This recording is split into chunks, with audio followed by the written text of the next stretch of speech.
آیت نمبر 114 سورۃ الانعام پارہ نمبر 8۔ اعوذ باللہ من الشیطان الرجیم، بسم اللہ الرحمن الرحیم۔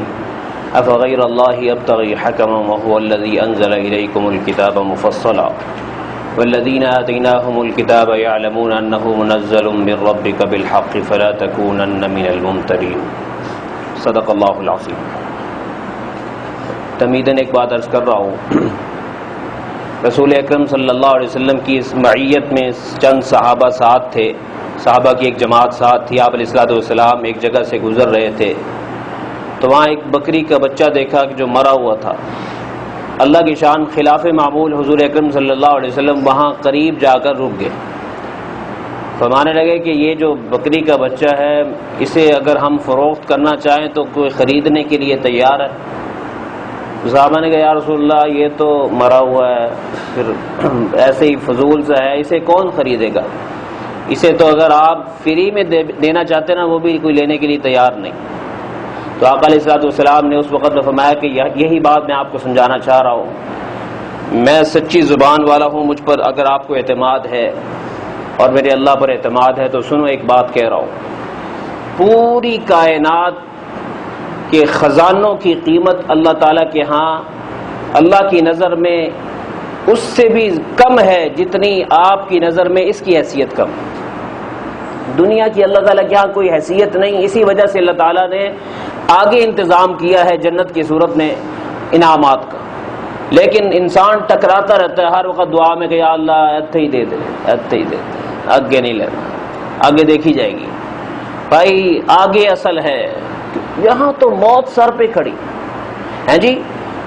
حدیث سے پتہ چلتا ہے کہ قبر روزانہ آواز دیتی ہے اپنے مردے کو کہ حضرت صاحب آ جاؤ، تیاری کر لو، میں آپ میری طرف آ رہے ہیں، آپ کو پتہ ہے میں نے آپ کی آنکھیں نکال دینی ہے، میں نے آپ کے چہرے کو گلا دینا ہے، آپ کے وجود کو سڑا دینا ہے، آپ کا حسن میں نے چھین لینا ہے۔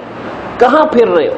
تیاری کر لو، کچھ کر سکتے ہو، اگر کچھ بن کے آگے تو پھر میں رسپیکٹ بھی کروں گی، احترام بھی کروں گی، حفاظت بھی کروں گی، سالوں سال گزر جائیں گے، تیری لاش کو کچھ نہیں ہونے دوں گی، تیرے کفن کی بھی حفاظت کروں گی، لیکن اس دنیا کے اندر دنیا کے بندے نہ بنو، اللہ کے بندے بنو۔ اس لیے بازار میں آئے ہیں، کاروبار کریں، کچھ کبھی بہتری کبھی کمزوری، لیکن اس کو دل پہ نہ لیں، ایک حد تک رکھیں بس، کیونکہ ہم سارے مسافر ہیں یہاں پر۔ رسول اکرم صلی اللہ علیہ وسلم آگے جا چکے، حدیث شریف آتا ہے انی فرضتکم علی الحوض، کہ لوگوں میں تمہارے لیے حوض کوثر پہ جا رہا ہوں تاکہ تمہارے لیے پانی کا انتظام کروں۔ آقا وہاں کھڑے ہیں اور ہم ادھر دل لگا کے بیٹھے ہوئے، اس لیے دل نہ لگائے، بس ایک حد تک ٹھیک ہے، تھوڑا تھوڑا کبھی طبعی طور پر اثر ہو جاتا ہے، لیکن جاگ جائیں تو جاگ جائیں۔ اور لمبی راتیں آ گئی سردیوں کی، اب یہ ساری رات سونا بہت بڑی بے ادبی ہے اللہ تعالیٰ کی شان، کہ اللہ تعالیٰ نے سکون دیا، صحت دی اور بستر دیا، بہترین موسم دیا، سونے کے لیے دیا۔ بزرگ تو کہتے ہیں کہ یہ جو مچھر ہے نا، وہ کہتے ہیں میں ان کا شکریہ ادا کرتا ہوں، اللہ نے ان کو پیدا کیا، یہ آ کے ٹیکہ لگاتے ہیں کہ یہ دنیا سونے کی جگہ نہیں ہے، اٹھ، انجیکشن لگانے آتے ہیں، اور ہم جالیاں تالتے رہتے ہیں اندر نہ آ جائے، سوتے ہوئے کو زیادہ تنگ کرتے ہو کہ بھائی یہ سونے کے لیے نہیں آئے ہو تم یہاں پہ، اٹھو یہاں سے، لیکن انسان غفلت میں ڈوبا رہتا ہے۔ تو اس لیے دنیا کو اتنی اہمیت دو جتنا یہاں رہنا ہے، اور آخرت میں ابدالآباد رہنا ہے، کبھی بھی واپسی نہیں ہے، ہمیشہ ہمیشہ کے لیے آگے رہنا ہے، تو اس لیے اس کی ٹینشن بھی اتنی ہونی چاہیے۔ اللہ ہمیں توفیق عطا فرمائے۔ رسول اکرم صلی اللہ علیہ وسلم کے سامنے جو تھے مکے والے، انہوں نے کہا جی کہ آپ اللہ کے نبی ہونے کا دعویٰ کرتے ہیں، ہم تو یہ ماننے کے لیے تیار نہیں ہیں، ایسا کریں جرگہ بٹھا لیں، کوئی فیصلہ کروائیں، کسی کے ساتھ بیٹھ جاتے ہیں، کسی کو بڑا بنا لیں۔ تو آیات اتری کہ اللہ سے بڑا کون ہے؟ اللہ تعالیٰ کا فیصلہ ہو چکا ہے، مجھے نبوت مل چکی ہے، یاسین والقرآن الحکیم انک لمن المرسل، اے یاسین مجھے قرآن حکیم کی قسم آپ میرے رسول ہیں، علی صراط مستقیم، آپ بالکل صحیح چل رہے ہیں۔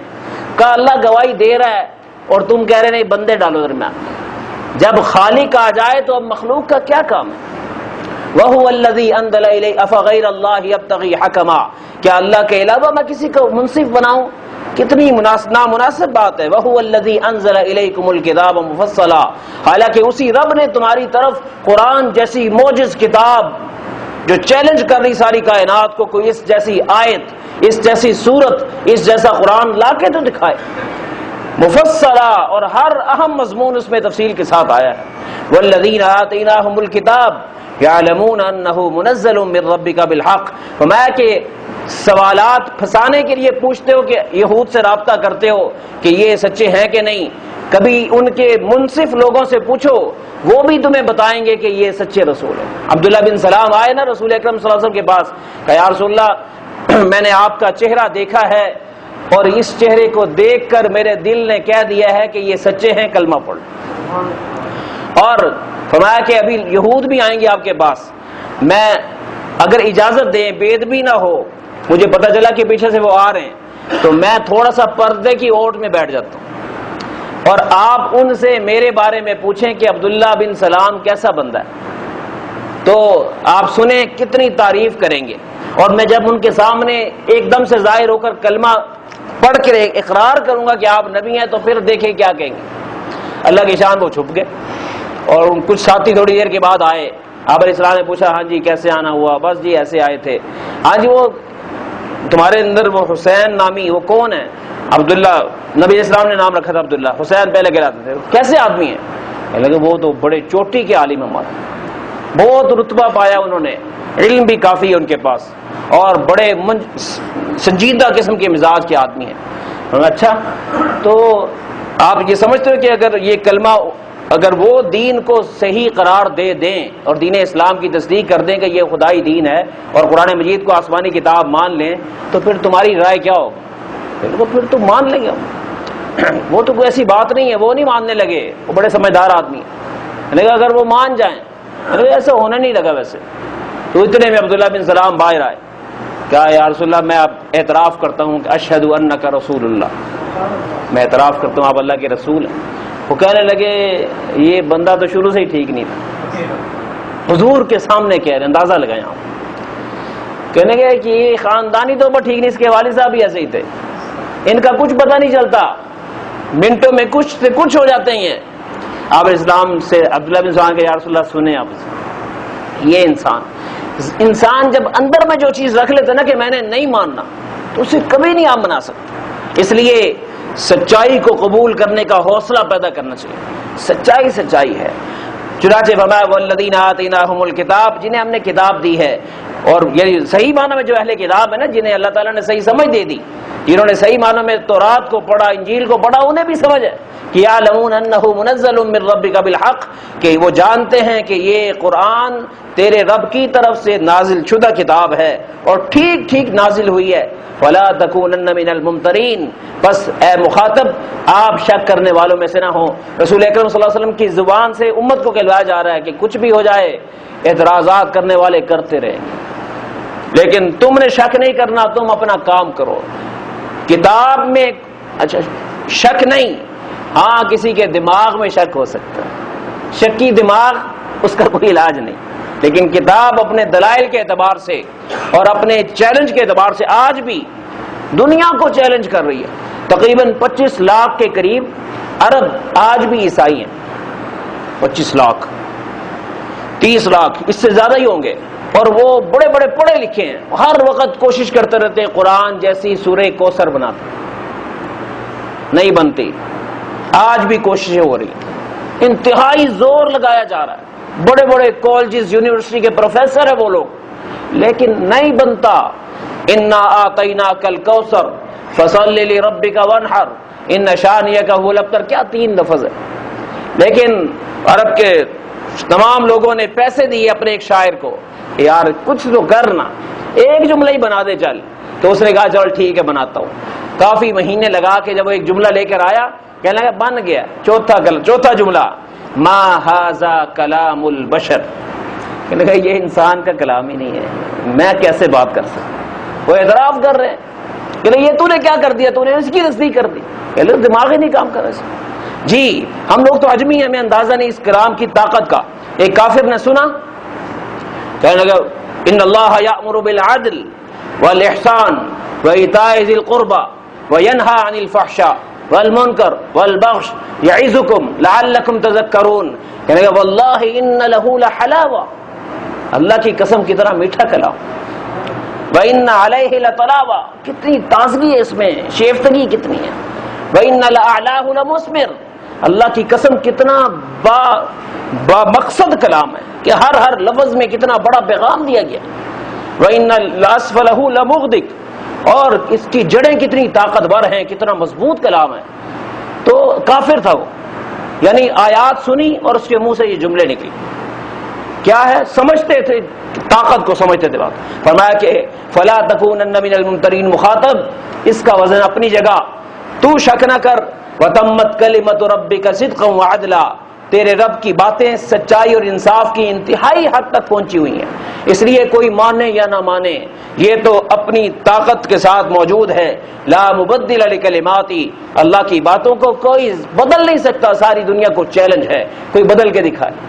3 لاکھ نسخے انگریز نے اپنے دور میں شہید کیے، قبضے میں لیے، اور وائس رائے کے پاس پیش ہوا جس نے قبضے میں لیے تھے، 3 لاکھ نسخے اکٹھے کر کے اس نے کہا کیا ہاں جی قرآن امت سے ختم ہو گیا؟ وہ بچہ لے کر آیا، کہنے لگا کہ قرآن کو ختم کیسے کر سکتے ہیں، یہ تو جو بچہ ہے نا اس کے سینے میں پورا قرآن ہے اور اس جیسے ہزاروں بچے، کتابوں کو ختم کر لو سینوں کو کہاں سے ختم کرو گے؟ تو اس لیے یہ ختم نہیں ہو سکتا، تو اس لیے یہ ایسی کلام اللہ نے ہمیں دی ہے۔ 14 صدیوں کا فاصلہ اندازہ لگائیں، پھر بھی حرم کا امام پڑھتا ہے اور مزہ آتا ہے، مشاری راشد پڑھتا ہے اور مزہ آتا ہے، عبد الباسط پڑھتا ہے اور مزہ آتا ہے، ہاں جی یہاں کے قراء حضرات پڑھتے ہیں اور مزہ آتا ہے، کبھی اس کی تازگی ختم ہی نہیں ہونے پر۔ وہ پھول ہوتا نا، 3 دن رکھیں آپ اس کو اپنے پاس، 4 دن رکھیں، 1 ہفتے کے بعد جو آپ نے گلے میں ہار میں پھول رکھے ہوتے نا لٹکا دیتے ہیں آپ کمرے میں آ کے، بعد میں آپ اس کا حلیہ دیکھتے کتنے مرجھا جاتے ہیں، دیکھنے کے قابل نہیں رہتے۔ یہ اللہ کا کلام ہے، ہر وقت فریش، ہر وقت تر و تازہ ہے، اس لیے قدر کرنی چاہیے۔ یہ قرآن بڑی طاقتور کتاب ہے، یہ میرے اور آپ کی نجات کے لیے اکیلا ہی کافی۔ حدیث شریف آتا ہے القرآن حجۃ لک، قرآن تیرے حق میں قیامت کے دن وکیل بن کے آئے گا اور اللہ سے بات کرے گا کہ یا اللہ یا مجھے اپنا کلام نہ کہے یا اس بندے کو جنت میں ڈال دے۔ تو اس لیے پیار کیجئے، اس سے محبت کیجئے، اپنے بچوں کے دل میں اس کی محبت ڈالیے، اللہ ہمیں توفیق عطا فرمائے۔ لا مبدل لکلمات، اس کے فیصلوں کو کوئی کلمات کو کوئی بدل نہیں سکتا، وہو السمیع العلیم، سب کچھ سن رہا ہے، سب کچھ جان رہا ہے، لوگ اس کے ساتھ کیا برتاؤ کر رہے ہیں، قیامت کے دن اللہ تعالیٰ بولے گا اور ہمیں چپ کرا دے گا، اس وقت ہمیں بولنے کی اجازت نہیں ہوگی۔ اب بول سکتے ہیں لیکن ہمارا بولنا لکھا جا رہا ہے، اللہ ہمیں صحیح بولنے کی توفیق عطا فرمائے، آمین۔